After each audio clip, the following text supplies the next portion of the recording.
Hello everyone, welcome back to channel. It's Bilal over here, guys. If you have Epson L1250 or any kind of Epson printer L3150, you made a cleaning through your computer. If you make a cleaning through computer, power cleaning, and still printer is not printing one of colors, what to do the further step before you disassemble the printer and manually unclog the nozzles? You have to do once, you have to install Wick Reset utility. That here I'm going to show you. This is Wick Reset utility. Okay, when this program started working, let me turn on the printer, so it will appear some options here that I'm going to show you what to do. I will refresh. Okay, this is my printer.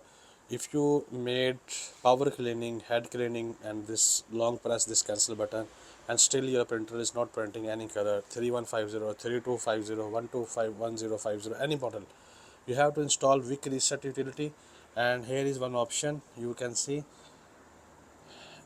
head cleaning. You have to press here strong cleaning option, and you have to start, click on here. Then the printer will start strong cleaning process.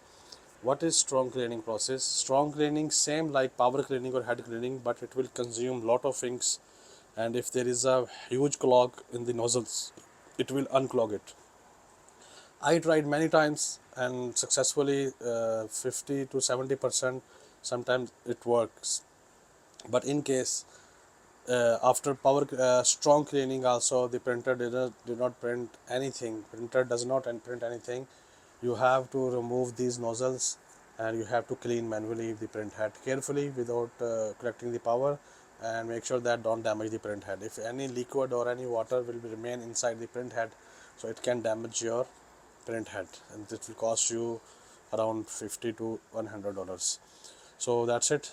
This is a strong cleaning method that I just mentioned now. Hopefully you will get benefit from this option. That's it for now. Thank you for watching. All the best.